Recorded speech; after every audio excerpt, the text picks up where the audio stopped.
మాది ఇక్కడ చూడండి, ఇంత పెద్ద అరటిగెల ఇంత హెల్తీగా ఇట్లా వచ్చిందంటే దీని రహస్యం ఏంటో తెలుసా?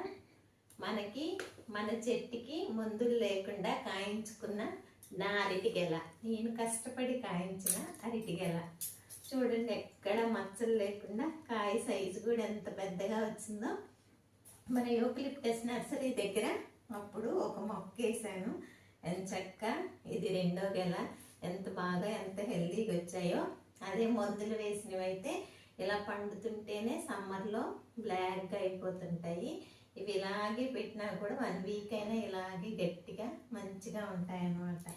ఇలాంటివి మన పిల్లలకి పెడితే ముందు ముందు పిల్లలకి ఇలాంటి ఆహారమే ఇవ్వాలి అనే ఉద్దేశంతో నేను మా నర్సరీలో వేసుకున్న చెట్టు. పిల్లలందరూ హాలిడేస్కి వచ్చారు, వాళ్ళ కోసం నేను ఇచ్చే గిఫ్ట్ ఇది. చూడండి ఎంత బాగా వచ్చిందో, ఎంత టేస్టీగా కూడా ఉన్నాయి. నా అరటి గెల ఎంత పెద్దగా వచ్చిందో కదా, ఎటువంటి మందులు లేకున్నా కూడా. అసలు చింతల్లి రారా, ఒకసారి టేస్ట్ చూద్దాం.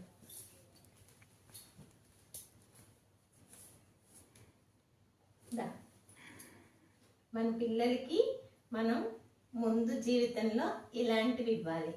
ఆస్తులు ఇస్తామో లేదో నాకు తెలియదు, కానీ ఆరోగ్యాన్ని ఇవ్వాలి. ఆరోగ్యాన్ని ఎట్లుంది కదా, నిజంగా ఎటువంటి మందులు లేకుండా అరటి పండు బయట అసలు మనం చూస్తుంటే పండుతుంది.